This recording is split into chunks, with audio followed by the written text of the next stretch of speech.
Her son called her the old tenant who won't move out in front of his guests. Maggie, librarian and 40% owner of the house, stood unshaken. Chloe, his polished wife, smiled like the joke was hers. By Monday, Maggie's name would be the only one that mattered on the renovation permits. She'd spent years as their downstairs neighbor. Now she was the gatekeeper of their future. And when they tried to tear down her walls, the deed in her desk drawer would hold them up. Wait, before we go any further, I gotta ask, where are you watching from? Drop it in the comments, and don't forget to subscribe. The peach cobbler was still warm when Maggie eased open the wrought iron gate, the hinges sighing the way old ones do. Savannah's air wrapped around her, humid, perfumed faintly with magnolia from the courtyard tree. Overhead, string lights looped from balcony to balcony, their glow pooling on the brick like small islands of gold. From the open front door came the muffled sound of laughter and clinking glasses. She shifted the covered Pyrex against her hip, squared her shoulders, and stepped into the upper floor world her son now called home. Daniel appeared in the doorway with a wine glass in hand, crisp shirt sleeves rolled to just the right point on his forearms. His smile was wide, but it was the kind he wore for rooms, not for people. "Everyone," he said, lifting his glass slightly, "this is my mom, our old tenant who won't move out." It landed in the air like a pebble dropped in a still pond. A few guests chuckled politely, others laughed outright. Maggie felt the sound pass through her like a cool draft. Her jaw flexed once, then settled. From somewhere behind Daniel, Chloe's voice chimed in, smooth as silk ribbon. "She's harmless," she told a woman in coral silk, a hand resting lightly on the guest's arm.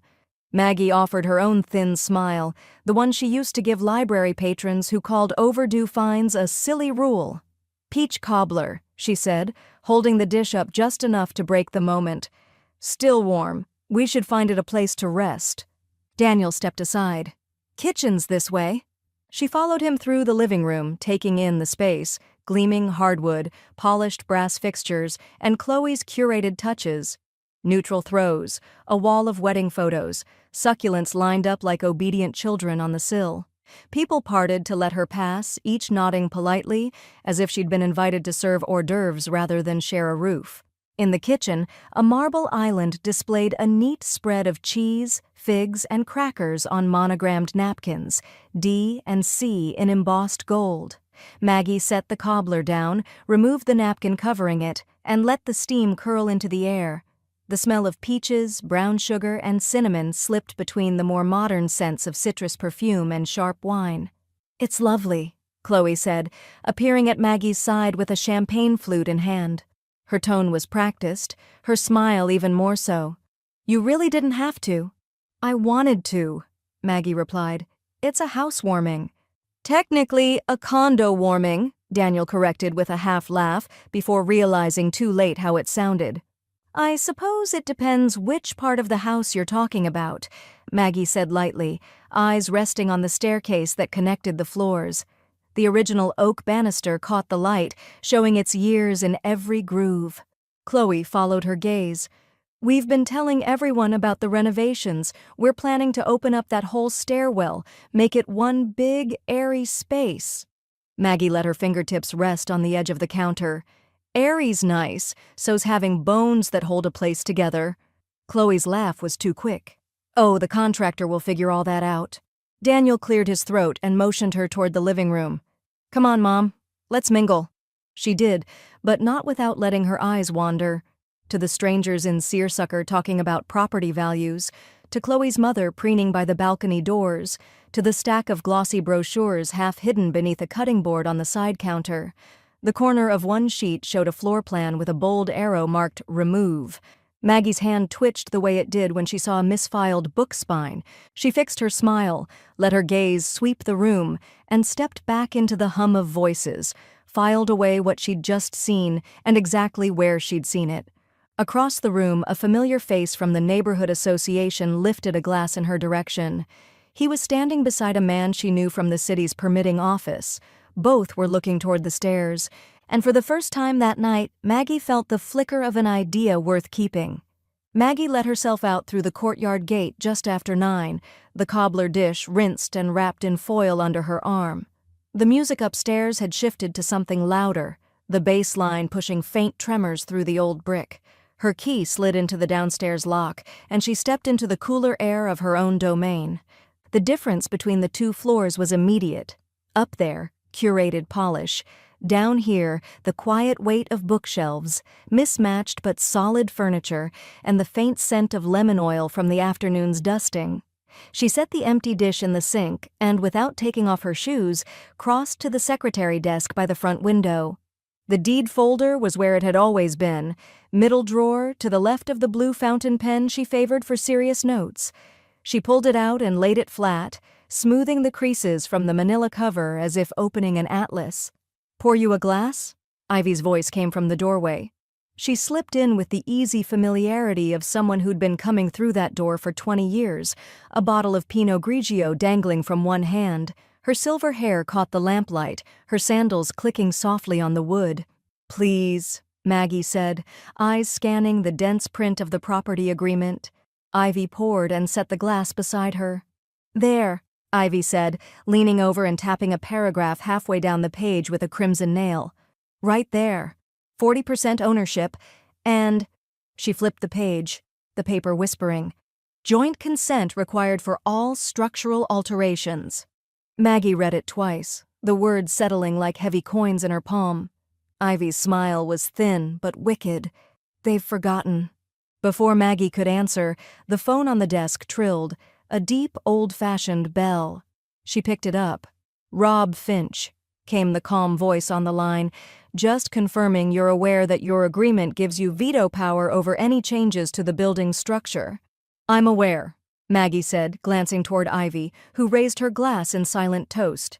"Then you also know," Rob continued, "that any contractor's permit has to carry your signature alongside theirs. No exceptions." "I know now." "Good," Rob said, and she could hear papers being stacked on his end. Always nice when people remember who actually owns the bones. When she hung up, Ivy had moved to the couch, one leg tucked under her. "You going to tell them?" "Not tonight." Maggie slid the folder closed, aligning the edges with deliberate care. "Some things you keep where they belong until you need them." She rose and crossed to the small writing desk tucked beside the bookshelf. A fresh legal pad waited there, pale yellow under the lamp's glow. She uncapped her pen and wrote, in a neat librarian's script, the first line, "Housewarming, old tenant who won't move out." From the ceiling above, the bass thumped again, followed by the tinny crash of laughter. Chloe's voice carrying in a pitch Maggie now recognized as her hostess tone. She kept writing, harmless. "Contractor will figure it out." Airtight banister comment ignored. Ivy watched from the couch, her expression unreadable. "What are you doing?" "Taking inventory," Maggie said. The list grew, snippets of overheard conversation, the way Daniel's eyes slid past hers when she entered the kitchen, the smirk from the man in seersucker when Chloe had mentioned eventually moving her out. Every detail in its place, no cross-outs. By the time she set the pen down, the page was half filled. She folded it once, slid it into the deed folder, and locked the drawer. Above them, the footsteps moved toward the balcony, the laughter spilling with them. The muffled hum of conversation grew sharper when someone opened the French doors. A woman's voice floated down, Chloe's again, talking about a fresh start once the space is really ours. Maggie tipped her head toward the sound, her eyes narrowing just enough for Ivy to notice. "What?" Ivy asked softly. "Nothing," Maggie said and reached for her wine. "Not yet." Upstairs, the music changed again, brighter, faster, and Maggie felt the vibration through the soles of her shoes. She let the stem of her glass rest against her lip for a moment before setting it down. She knew now exactly where her leverage lived, and she knew, just as clearly, that they didn't have a clue. By Monday morning, Maggie had a plan. It arrived the way some books did, unrequested but inevitable, falling into her hands with a weight that felt right. She sat at the kitchen table with her second cup of coffee, the steam curling in lazy ribbons, and flipped open her notebook to a clean page. At the top, in tidy script, she wrote, Friends and neighbors gathering, Saturday. Below it, she began listing names, starting with the people who had once lived in the duplex, moving on to the shop owners who kept an eye on her stoop, and then to the handful of upstairs guests whose polite smiles at the housewarming had been genuine. It wasn't hard to fill the page. By 10, she was on the phone with Tasha Reynolds. "You want it Southern or Savannah Southern?" Tasha asked, her voice warm with curiosity and the faint clatter of pans in the background. "Savannah Southern," Maggie said. "Smoked brisket, shrimp, and grits, the kind of grits that ruin all other grits." Tasha laughed. "Local beer or wine?" "Both," Maggie said. "We'll let them choose their own mistakes." By noon, Ivy was perched at the dining room table, a stack of cream cardstock between them. She had already chosen a font, something with just enough flourish to feel deliberate but not fussy, and was sliding each finished invitation into its envelope with the precision of a card dealer. "Deliver by hand to the folks in walking distance," Ivy said, licking the flap. "Mail the rest and, oh, include upstairs. It'll look gracious." "Of course," Maggie said, reaching for the next envelope. Wouldn't want anyone to feel left out. The rest of the week moved like a quiet current. Thursday, a delivery truck backed into the courtyard, men in blue shirts unloading folding tables and stacks of mismatched wooden chairs Maggie had rented from a church. The air smelled of sawdust and heat as they carried the furniture across the brick. Maggie stood in the shade, directing them toward the wider end of the courtyard where the light would be soft by evening. She was halfway through explaining the placement when she caught movement at the upstairs balcony. Chloe leaned on the railing, hair perfectly smooth despite the humidity, eyes narrowed against the sun. Her gaze slid from the chairs to the tables, then to Maggie, and back again. No words, just the faint arch of one brow before she stepped back inside. Friday evening, Maggie and Ivy strung warm white lights between the courtyard trees, winding them along the wrought iron fence until the place glowed like a pageant. The air was thick with honeysuckle and the faint promise of rain that never came. As they worked, a shadow appeared at the gate. Daniel stepped in, hands shoved into his pockets, his tie loosened from the day. "So, big weekend?" he said, glancing at the tables, the lights, the covered serving station Tasha's crew had dropped off that afternoon. "Just a gathering," Maggie said, adjusting a strand so it draped evenly. He nodded slowly, the way you do when you're trying to mask a question you don't want to ask. "At least, keep it small?" His tone was halfway between a request and a warning. Maggie looked at him then, really looked, the faint lines at the corners of his eyes, the tension riding in his shoulders. "I'll keep it exactly the size it needs to be," she said. He opened his mouth, thought better of it, and closed it again. "Right," he muttered, backing toward the gate. "Well, have fun."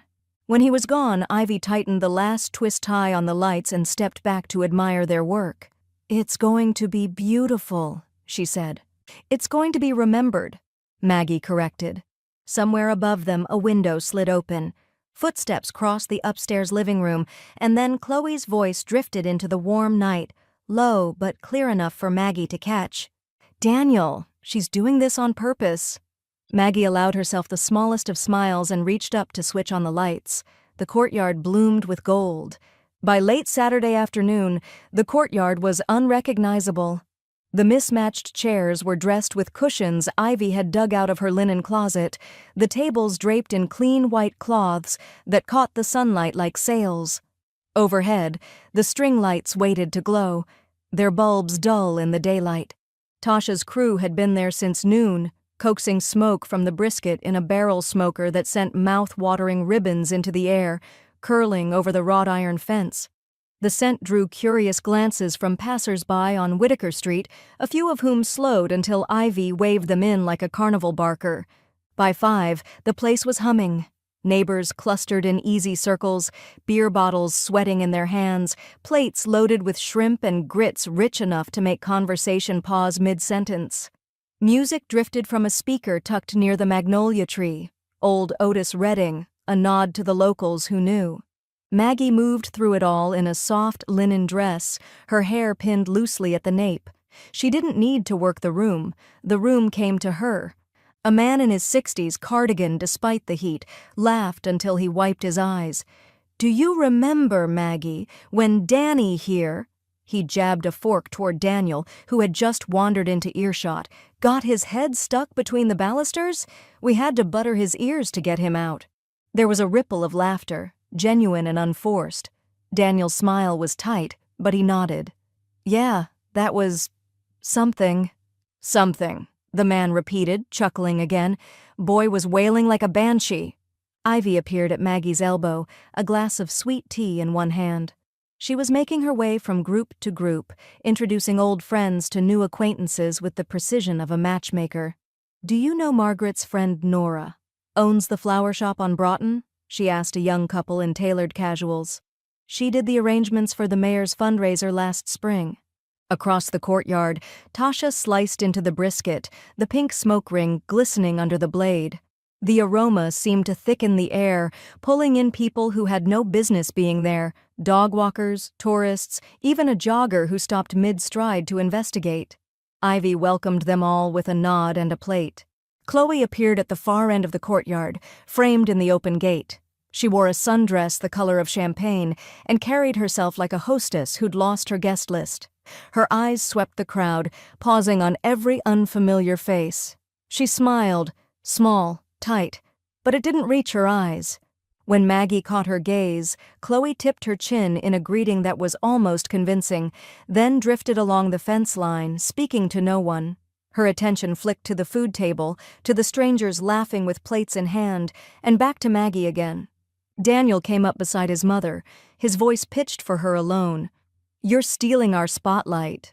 Maggie didn't look at him right away. She watched Ivy laughing with two men from the neighborhood association, watched Chloe pause near the magnolia as if the shade might cool her temper.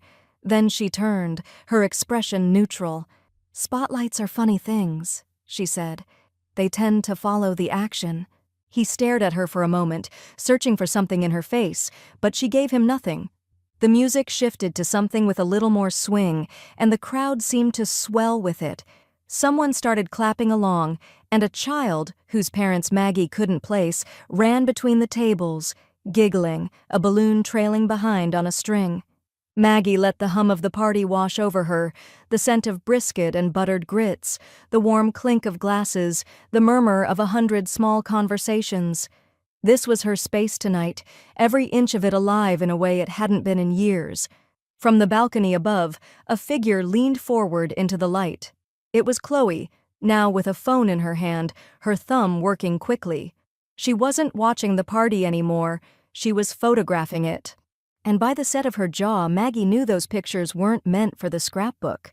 The sun had dipped low enough for the courtyard to feel wrapped in amber. String lights glowed overhead, their reflection glinting off glasses and the brass serving tongs Tasha wielded like a general. Somewhere near the magnolia, a cluster of voices harmonized with Otis, low and imperfect but full of joy. Maggie was standing near the center table talking to the former postmaster's wife when Ivy touched her elbow. "You should say a few words," she murmured, eyes glinting. "It's your party, after all."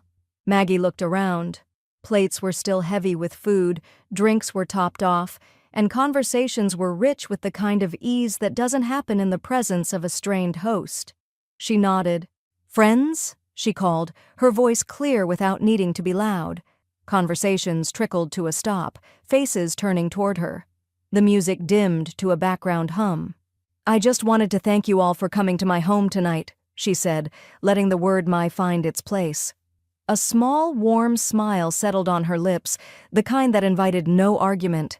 "I've been lucky," she continued, "to live in this beautiful building, in this beautiful city, and to share it with people who care about it as much as I do. Some of you already know, others may not, that I'm not just a tenant here, I'm also an owner. Part of this building is mine, in every legal sense."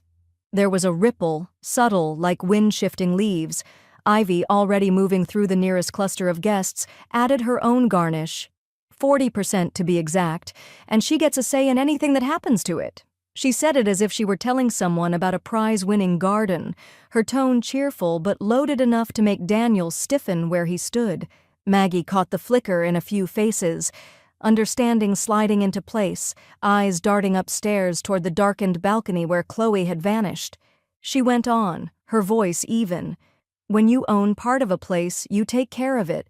You preserve the history, you welcome neighbors, you keep its doors open for the right kind of company. Someone chuckled softly, not unkindly. Another guest murmured something to the man beside her, both of them now glancing at Daniel.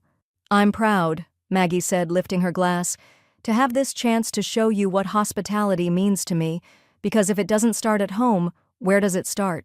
She let the question hang for a beat, then added, "To hospitality that starts at home." Glasses lifted, the chorus of cheers ringing out under the magnolia branches. Ivy clinked her glass against Maggie's with a grin that said perfectly done. Across from them, Daniel raised his beer bottle slowly, his jaw tight. When his eyes met Maggie's over the rim, there was no smile, just the thinnest thread of tension pulling his expression taut. She sipped, unhurried. Around them, conversations began again, though now there was a subtle undercurrent, quiet exchanges, half-hidden glances toward the upstairs windows. The courtyard felt warmer, closer, charged with the knowledge she'd just put into the air. From the shadowed gate, Chloe reappeared, phone in hand, expression neutral, but eyes sharp. She scanned the crowd, saw the small knots of people speaking low, and then looked directly at Maggie. The two women regarded each other for the length of a heartbeat. No smiles, no nods. Daniel set his drink down harder than necessary on the nearest table.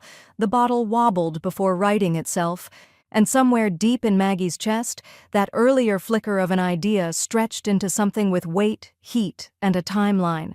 The last of the toast's echo was still hanging in the warm air when Maggie felt the shift, like the breeze had changed direction. She'd just set her glass on the corner of a table when Chloe's hand appeared, light but firm, on her forearm. "Walk with me," Chloe said, her voice pleasant enough for nearby ears. They slipped toward the narrow side path between the magnolia and the back gate, string lights fading to shadows overhead. Out of sight of most guests, Chloe's smile thinned to nothing. "Why?" she asked, each word clipped. "Would you stop us?" Maggie tilted her head slightly, as though puzzling over the question. "Stop you from what?" "You know exactly what," Chloe said, crossing her arms. "The renovation, the stairwell, the plans we've been working on for months." Maggie let the pause sit. She could hear the hum of conversation from the courtyard, Ivy's laugh rising like punctuation. "Because," she said at last, "you forgot to ask the owner." Chloe's brows flicked together. "Daniel owns this unit. And I own 40% of the building," Maggie said, her tone even as a closed book. "Which means no walls come down without my consent." Before Chloe could respond, the back gate clicked open and Rob Finch stepped in, looking more like a Sunday church elder than the legal thorn he could be. "Evening," he said, nodding to them both. "Just passing through, but since I've got you here." He glanced at Chloe. "No permit gets approved without Maggie's signature. City's clear on that." Chloe's jaw worked, but she didn't speak. Rob tipped his head politely, then ambled toward the brisket line, shaking hands as if he'd been invited. From the courtyard, Ivy's voice rang out, bright and strategic. "Dessert's ready." Peach cobbler, still warm. The crowd began to drift toward her, Tasha already at the dessert table, spoon in hand. Chloe stayed rooted for a moment, then inhaled sharply through her nose and walked back into the light, her expression rebuilt into something passably social. Maggie followed at her own pace. She collected empty glasses from a cluster near the gate, stacked them neatly, and set them beside the drinks table. A guest in seersucker offered to help, but she waved him off with a pleasant, "I've got it." The lights overhead painted everything in gold. Her dress, the magnolia leaves, the white tablecloths now rumpled with the proof of a good meal. From across the courtyard, a woman from the Historical Society caught her eye. "You look like something out of Southern Living," she called. Maggie smiled at that. Small, genuine, the kind that doesn't require teeth. She moved between tables with the slow grace of someone hosting a feature spread, her hands never idle, her gaze missing nothing. By the dessert table, Ivy was keeping conversation buoyant, telling an embellished story about the time she and Maggie chased down a city councilman over a zoning error. Guests leaned in, laughing at the punchline. Chloe stood at the opposite end, plate in hand, but her cobbler remained untouched. Daniel was beside her, speaking low. Neither looked toward Maggie. She gathered a stack of dinner plates from the main table, the weight solid in her hands. As she turned toward the kitchen door, she caught a flash of movement, Chloe slipping her phone from her bag again, angling it just enough to photograph Maggie under the lights.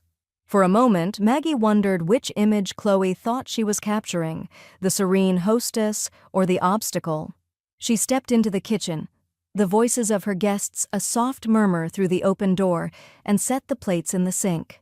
Through the window above the counter, she could see the reflection of the courtyard in the glass, her own figure framed in the glow, and Chloe watching her from the shadows. And Maggie realized she didn't mind the audience. By Tuesday morning, the courtyard had returned to quiet, the tables gone, the chairs returned, the scent of smoked brisket only a ghost in the warm air. Maggie was in the basement storage room, the one tucked behind the laundry space and the old brick boiler, turning the cool metal key in the lock. She swung the door open, inhaling that faint, dry smell of concrete and dust. The shelves inside were half hers, half upstairs. Paint cans, out-of-season wreaths, boxes labeled winter clothes in Chloe's perfect handwriting. Maggie ran her hand along the top shelf, feeling the grit settle on her fingertips. On the workbench sat a small brass dish with 2 spare keys. She pocketed them, then took out the new lock she'd bought that morning from a hardware store on Bull Street, solid, weighty in her palm. One by one, she moved her own things inside. The clay pot stacked neatly, her trowel and pruning shears, the canvas bag of seed packets, the long-handled rake that had belonged to her late husband. She arranged them in plain sight, not hidden, but displayed like a claim staked. When the last box was inside, she stepped out, closed the door, and turned the new key until she heard the firm click. By mid-afternoon, Chloe's voice carried down the back stairwell. "Maggie?" Maggie was in the kitchen, rinsing her hands under the tap. She looked up to find Chloe framed in the doorway, her expression carefully balanced between disbelief and irritation. "The storage room's locked," Chloe said. "Yes," Maggie replied, drying her hands on a linen towel. "There were things of ours in there. Shelves we use, holiday decorations, paint."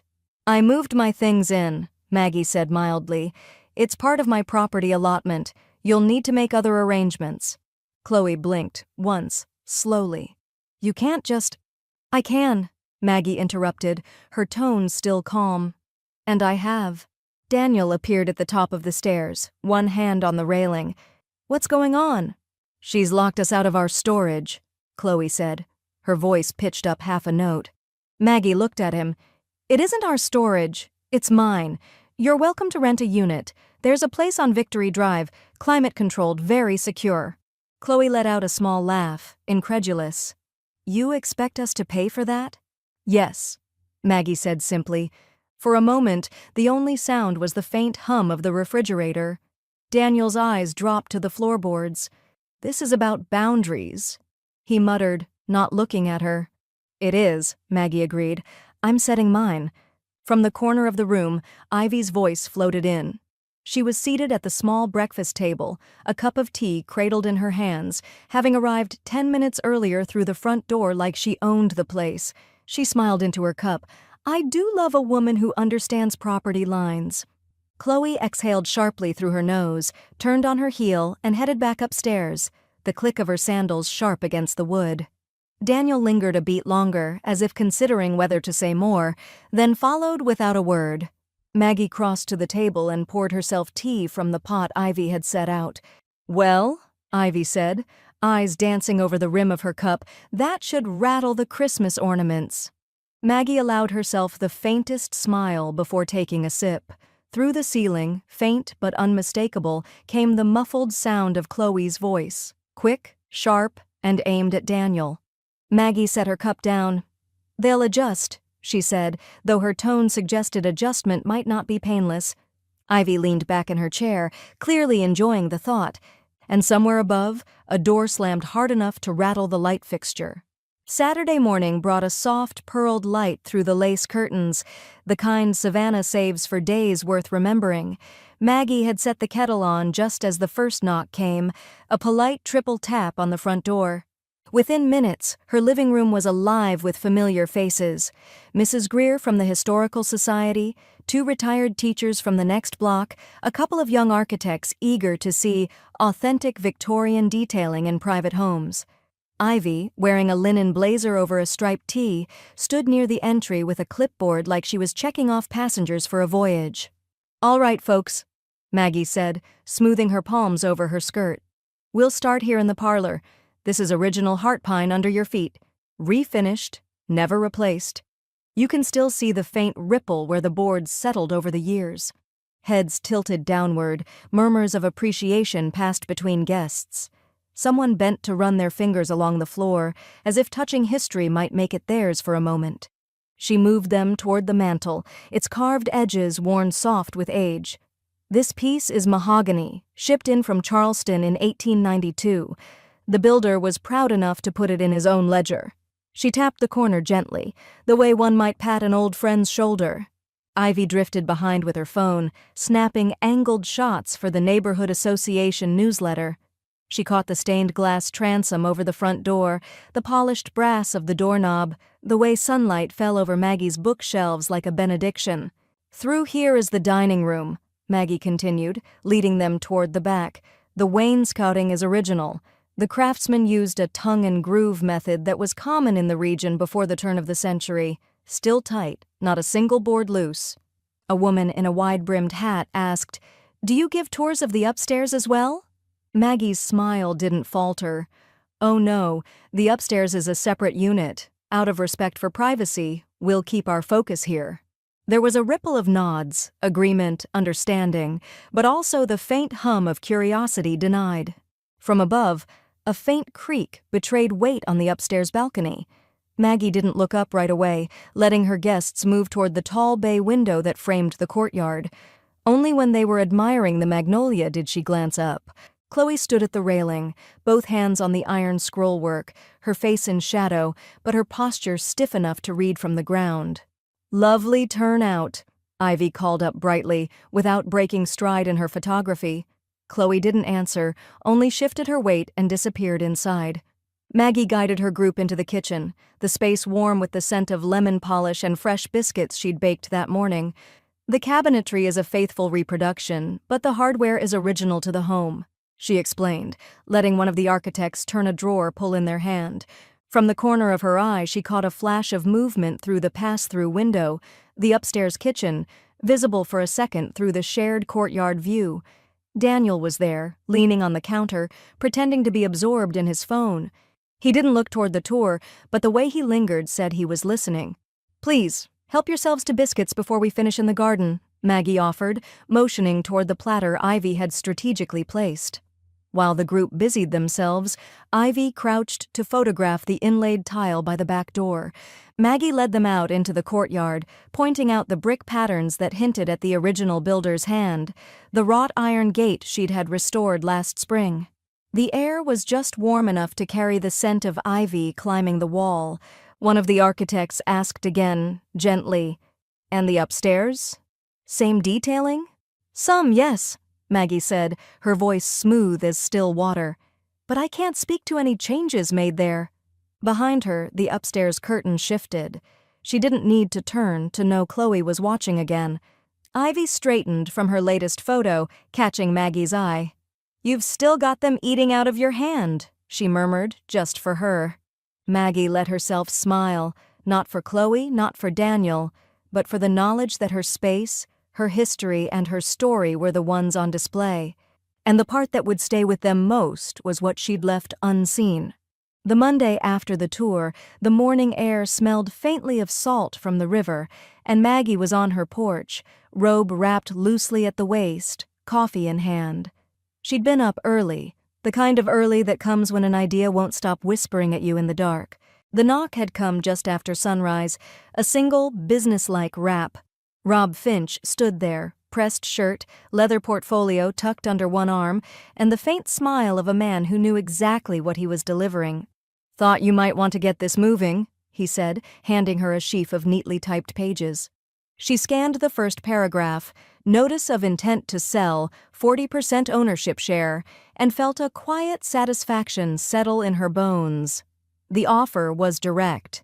Daniel and Chloe could buy her out for a fair market price, she named, or she could sell to a third party. "Deadline?" she asked. 30 days, Rob said. "Keeps it clean and legal." Ivy arrived 10 minutes later, sliding into the porch chair opposite Maggie with a bakery bag and 2 fresh croissants. She tore one in half, steam rising between them. "So," Ivy said, nodding toward the papers, "they either pay what you're asking or they get a stranger for a neighbor. Could be anyone. A family with kids, a jazz drummer, a couple who keeps goats." Maggie smiled into her coffee. "I'm partial to goats." They ate in companionable quiet while the city began to stir. Delivery trucks on the street, a pair of joggers passing by, the sound of church bells drifting in from Troop Square. Maggie finished her coffee, slid the papers back into their envelope, and set them neatly beside her chair. By Wednesday, the certified mail receipt came back signed. Chloe had been the one to open the door to the postal worker. Maggie had watched through the front window as the pen scratched across the green card. Chloe had taken the thick envelope without flipping it over, but when she did, her posture changed, a stiffening that ran from shoulders to jaw. From behind the glass, Maggie caught the moment Chloe tore it open.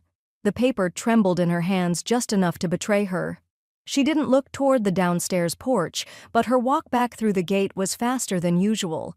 That evening, as the streetlights flickered on, Maggie was at her kitchen table, sorting through the week's mail, when a knock came at her door. 3 measured knocks, not the hurried tapping Chloe favored. When she opened it, Daniel stood there alone, his hands shoved deep in his pockets. He wore the same expression he used to bring home from grade school when the teacher had called about an incident. "Mom," he began, his tone careful, "we got your letter." Maggie stepped back just far enough to let him in. "I assumed you would." He hesitated, then crossed the threshold, glancing around as if the walls themselves might be eavesdropping. This is a big move. We didn't see it coming." "That's because you weren't looking," Maggie said, her voice mild but firm. He rubbed the back of his neck, eyes fixed on the floor. "It's not a good time for us to make that kind of purchase." 30 days, Daniel," Maggie said. "After that, I'll take it to market." He looked up then, as if hoping for some trace of softness in her face. She offered him the same polite, closed-lip smile she'd worn at the housewarming, an expression that said, "I see you, and I'm unmoved." From upstairs, faint but unmistakable, came the muffled sound of Chloe's voice calling his name. Sharp, urgent. Daniel swallowed. "We'll talk." "Do," Maggie said. He stepped back toward the door, pausing for a second as if there was more to say. But whatever it was, he kept it. The door closed quietly behind him. Maggie returned to her table, set the envelope in the center, and smoothed her hand over it once. Above her, footsteps crossed the upstairs floor fast, back and forth, the pattern of people pacing. And Maggie knew the clock had just started ticking loud enough for them to hear it. The man arrived on a Thursday afternoon, tall and thin in a linen jacket the color of unbleached paper. He introduced himself simply, Victor, and shook Maggie's hand with the ease of someone accustomed to gallery openings and private bids. They stood in the courtyard for a moment, the light sifting down through magnolia leaves, and he glanced toward her bay windows. "The downstairs gets all the good light," he said, half to himself. "Warm, steady, none of that harsh overhead glare." Maggie smiled. "South-facing? It's why I've never put up heavy drapes." Victor nodded, as though filing away her choices as part of the property's value. "I like the vibe," he said finally, letting the word sit between them without apology. Ivy emerged from the kitchen carrying 2 glasses of iced tea, handing one to Victor like she'd known him for years. "You're in luck," she said. "She's showing the crown jewels today." Maggie led him inside, letting the rhythm of the rooms speak for themselves, the polished wood, the quiet weight of books, the faint citrus of lemon oil. He trailed his fingers along the wainscoting, paused to study the stained glass, nodded approvingly at the kitchen's brass pulls. They were in the dining room when footsteps crossed the upstairs floor. Moments later, Chloe appeared on the landing, smiling like she'd been waiting for her entrance. "Hello there," she said, leaning lightly on the banister. "I'm Chloe. My husband and I live upstairs. Would you like to see the other unit? It's more updated, open concept, great for entertaining." Victor returned the smile, polite but unmoved. "I appreciate the offer, but I'm here to see the space that's for sale." Something in Chloe's expression flickered before she recovered.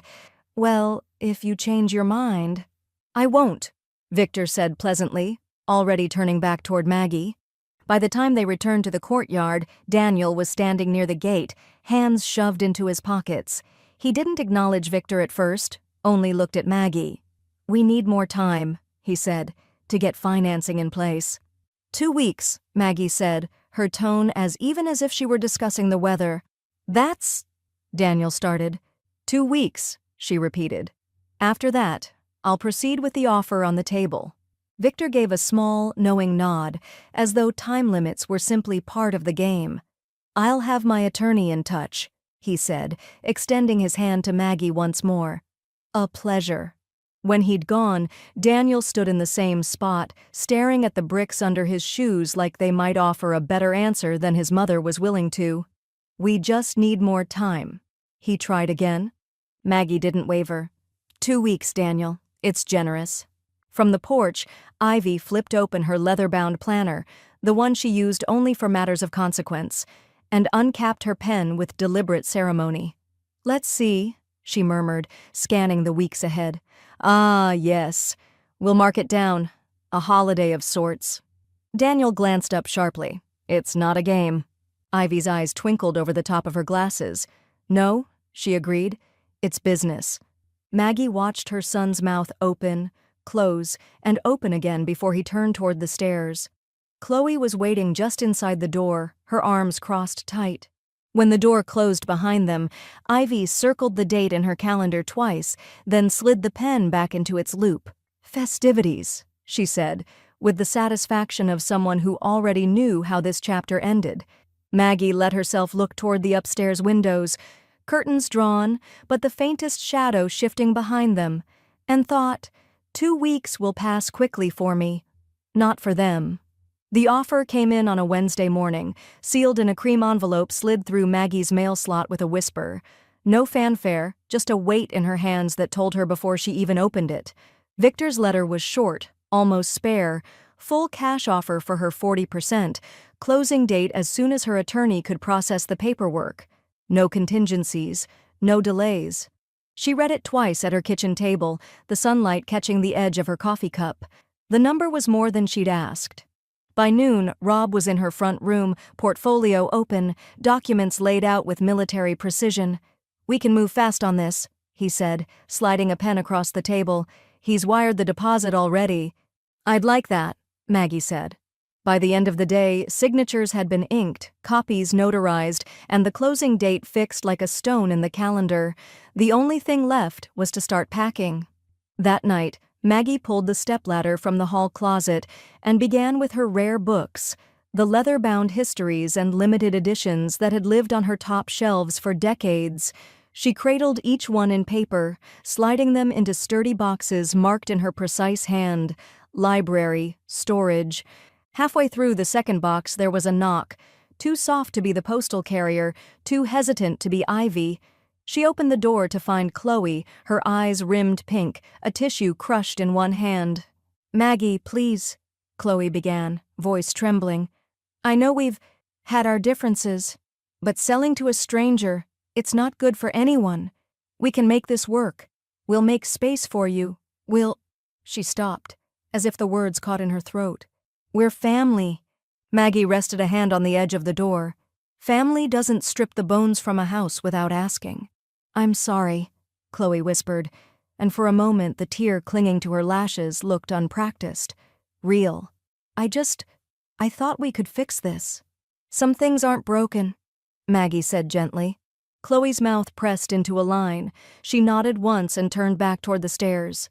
Minutes later, Daniel appeared in the doorway, his hands deep in his pockets, his jaw working but no words coming. He looked at the boxes, at the ladder, then back at her. She waited. Nothing. Finally, he gave a small shake of his head, stepped back, and left without closing the door. It was Ivy who closed it, stepping inside with a small canvas tote slung over her shoulder. "Got the new keys," she said, holding them up like a prize. "Thought we'd do this while the ink's still wet." Together, they went down to the shared entry and into the small mechanical room that housed the main locks. Ivy worked with brisk efficiency, unscrewing the old brass cylinders, slotting in the replacements with a satisfying click. Maggie stood just inside the doorway, watching as her friend turned the new key in place. The sound was sharp, final. "There," Ivy said, pocketing the old lock set. "Fresh start." From upstairs came the faint creak of floorboards. Daniel or Chloe moving toward the stairs. Maggie stayed where she was, meeting the sound halfway with stillness. The door at the top of the stairs opened and Daniel's voice carried down. "What are you doing?" "Securing what's mine," Maggie said. The pause that followed was heavy enough to feel in her bones. Then the door shut again, slow and deliberate. Ivy dropped the keys into Maggie's palm. "Your turn to hold them," she said. Maggie closed her fingers around the cool metal, the weight solid and certain. And upstairs, the footsteps began again, restless, circling, like someone searching for a way out that wasn't there anymore. The invitation arrived on a folded note card, slid under Maggie's door in Daniel's handwriting. "Dinner. Just us. Before the closing. 7 p.m. Thursday. No explanation, no flourish." She arrived at their door on time, dressed in a soft navy blouse and trousers, hair brushed back in a way that looked effortless but wasn't. Chloe opened it with a smile too smooth to be casual. "Maggie, come in. Wine?" she asked, holding up a glass already half filled with deep red. "I will, thank you," Maggie said, stepping inside. The upstairs smelled of rosemary and garlic, something slow roasting in the oven. The table was set with their wedding china, white linen napkins folded in a way that suggested Chloe had watched a tutorial. Daniel emerged from the kitchen carrying a platter. "Roast beef," he said, setting it down at the center of the table. "Figured we'd keep it classic." "It smells wonderful," Maggie said, and meant it. She slid into the chair opposite him as Chloe poured her wine, the bottle held at a careful angle. They ate in relative quiet for the first few minutes, the only sounds the clink of silverware and the occasional murmur about the seasoning. Maggie complimented the roast, tender, perfectly cooked, and Chloe's shoulders eased a fraction, as if she'd scored a point she hadn't expected to win. Halfway through, Daniel cleared his throat.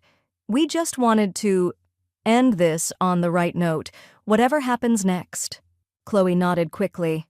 "New beginnings," she added, lifting her glass. Maggie picked up her own, meeting both their eyes in turn. "To respecting your landlord," she said, voice even, the faintest curve at the corner of her mouth. For a beat, the room was still. Then Ivy, who had been invited as a neutral presence and was seated at the end of the table, let out a small, stifled sound that was part cough, part laugh.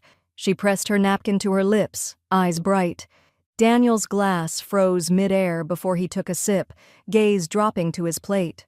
Chloe smiled tightly, as if determined to keep the mood from slipping, and asked about Maggie's plans after the sale.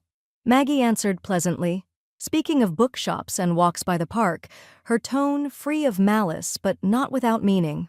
The rest of the meal moved forward on the rails of forced civility. Dessert appeared, Chloe's lemon tart, garnished with a sprig of mint, and everyone pretended it was just another dinner. But the undercurrent hummed like a wire pulled taut, each polite exchange another twist. When Maggie rose to leave, Chloe followed her to the door, wineglass still in hand. "Thank you for coming," she said softly, as though trying out sincerity for size. Maggie met her gaze, polite as ever. "Of course." As the door closed behind her, she could still hear Ivy's muffled chuckle from inside, and she thought, not without satisfaction, one more meal, and I'll never have to sit at that table again. The morning of the closing broke clear and cool, the kind of Savannah day that seemed to polish every brick and magnolia leaf. Maggie stood in front of her mirror, fastening the clasp on a strand of pearls she hadn't worn in years. Not for sentiment, just for the way they caught the light. Rob's office smelled faintly of ink and oiled wood. He had the paperwork already spread across the conference table, each page neatly tabbed. Victor was there too, linen jacket immaculate, signing his name with a fountain pen that glided like a skater over ice. "Everything in order," Rob said, sliding the final document toward Maggie. His tone held the brisk cheer of a man who liked a clean deal. Maggie read each line, not because she doubted him, but because she enjoyed the act of taking her time. When she signed, the pen made a deliberate, steady line. By 11:43 a.m., Rob confirmed the wire transfer had cleared. "Funds are in your account," he said, handing her a printout. She slipped it into her leather folio, the weight of it less than the satisfaction it carried. "Thank you, Rob." Outside, the sun warmed the back of her neck as she crossed the sidewalk. Somewhere behind her, Victor and Rob were discussing access codes and utility transfers. Somewhere else, no doubt, Daniel and Chloe were realizing that their new co-owner was a man they'd never met beyond a handshake and who owed them nothing. 2 hours later, Maggie was standing in the doorway of her new condo, overlooking Forsyth Park. The afternoon light spilled in across pale oak floors, touching the edge of the white wainscoting like it had been waiting for her. Boxes were stacked in tidy rows, labeled in her careful hand. Ivy emerged from the kitchen with 2 mugs of tea, humming a melody Maggie didn't recognize. "Bedroom's almost done," she reported, "and your desk fits perfectly by the window, just like I said it would." Maggie set her bag down on the entry table and took the mug. "You were right." They worked in companionable silence, unwrapping china, stacking books, tucking folded sweaters into drawers that smelled faintly of cedar. Every so often, Ivy's hum would drift into a line of song, quiet but certain. Around 4 o'clock, there was a knock on the door. Tasha stood there, grinning, a foil-covered dish in her hands. "Housewarming," she said, stepping inside without waiting for an answer. "Peach cobbler. Still warm." The scent filled the kitchen instantly, sweet, buttery, the peaches giving off that syrupy perfume that could bend the will of the most disciplined eater. They ate it standing at the counter, 3 spoons dipping into the dish. The park beyond the window was alive with late-afternoon strollers, the air outside golden and soft. "You're going to love it here," Tasha said. "Close to the farmer's market, quiet enough to think, but not so quiet you forget where you are." Maggie smiled, not at the cobbler, not even at the new view, but at the thought of her old courtyard, of upstairs windows drawn shut, of footsteps pacing with no audience to hear them but their own. Ivy caught her expression and smirked. "To fresh starts," she said, raising her spoon. They clinked spoons like glasses. From somewhere deep in Maggie's bag, her phone buzzed, a text from an unfamiliar number. Just 2 words, "We need to talk." She didn't open it. Not yet. Instead, she set her empty dish in the sink, rinsed the spoon, and turned back to the last of her boxes. There was still light in the day and plenty of time to decide how, or if, she'd answer. The first party in Maggie's new condo began just as the park outside shifted from gold to indigo. From her balcony, she could see the lanterns in the Forsyth gazebo flicker to life, the curved ironwork catching the light like something out of an old postcard. Inside, the air was warm with the scent of baked brie and rosemary crackers, the clink of glasses and the murmur of voices rising and falling like a tide. Friends and neighbors had drifted in through the open door. Mrs. Greer from the Historical Society, Tasha with another cobbler in tow, 2 of the architects who had once toured her old parlor. Ivy was stationed near the sideboard, topping off drinks with the practiced ease of someone who knew everyone's preferred pour. "Sweet tea for you, Arnold Palmer for you," she said, moving between guests in her soft-soled shoes, leaving behind a trail of polite laughter. The balcony was strung with warm white lights, their glow brushing the curve of the wrought iron railing and spilling out onto the park below. From here, Maggie could see the fountain at the center, its spray catching the last of the daylight before melting into the glow of the lamp posts. She stood at the doorway for a moment, letting the scene settle into her. Friends in easy conversation, the gentle hum of music drifting from the park gazebo, the way the breeze lifted the edge of the linen runner on her dining table. It was the kind of view you didn't have to own to feel rich, but she did own it, and that made it sweeter. Ivy appeared at her side with a flat, wrapped package under one arm. "Housewarming gift," she said, pressing it into Maggie's hands. "And before you ask, no, it's not a goat." Maggie peeled away the paper to reveal a thick, leather-bound scrapbook. On the first page, in Ivy's careful handwriting, were the words, "Tenant to Triumph." Below it, a photograph of Maggie on the day she'd signed the papers for her share of the old building, the courtyard lights strung behind her. The pages turned like a quiet history, the mismatched chairs for her first courtyard party, the dessert table loaded with cobbler, Ivy's candid shots of guests mid-laughter. There were clipped articles from the neighborhood newsletter, one with the headline, "Historic Home Hosts Reunion." Even the notice of sale Rob had drafted was tucked in a sleeve, printed on its crisp letterhead. Maggie's fingers traced the edges of each page. She felt no ache, no bitterness, only the kind of satisfaction that came from a plan well played and a life redirected by her own hand. "Thought you might want the receipts," Ivy said, a sly smile in her voice. "They're lovely," Maggie said, and meant it. From the balcony, Tasha called over her shoulder, "They've got a jazz trio tonight. Listen." The music floated in, low brass, a brush on a snare, a saxophone curling around a melody that didn't need words. Guests drifted toward the railing, leaning out to catch more of it, their conversation falling into the rhythm. Maggie refilled her glass with sweet tea, the ice clinking against the sides.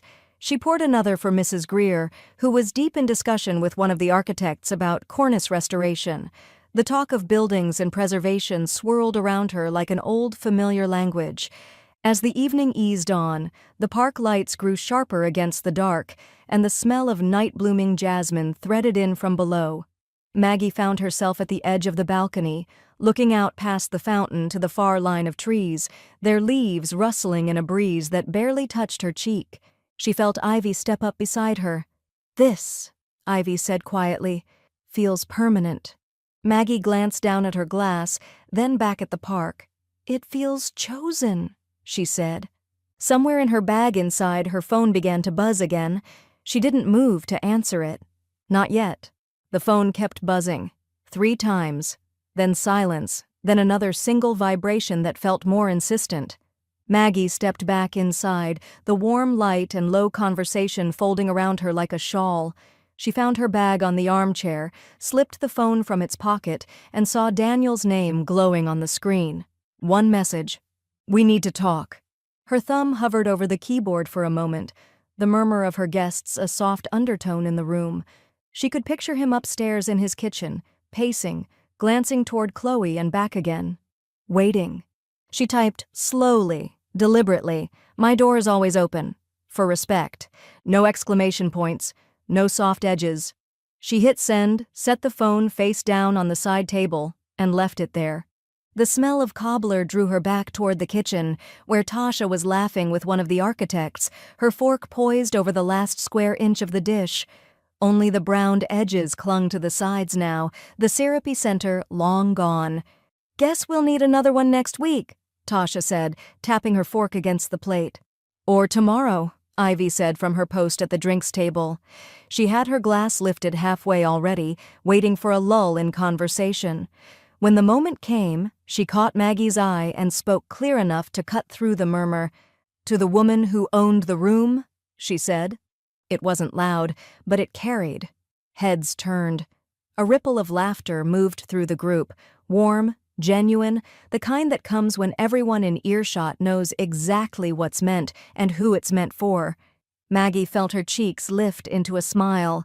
Not the polite one she reserved for certain upstairs neighbors, but the real one, the one that had been absent for too many years. She raised her glass in return, letting the clink of ice be her answer. The night seemed to soften around them. On the balcony, someone leaned on the railing to listen to the jazz drifting up from the park gazebo, a tune slow enough to make the air feel thick with summer. Across the street, the lamplight gilded the leaves, and beyond that, the fountain's steady rhythm sounded almost like applause. Maggie moved between her guests, touching a shoulder here, refilling a glass there, her steps unhurried. The hum of the city beyond her windows seemed to join the party. Distant voices on the path, a bicycle bell, the low thrum of tires over cobblestone. Savannah had a way of making every evening feel like it might last forever if you wanted it to.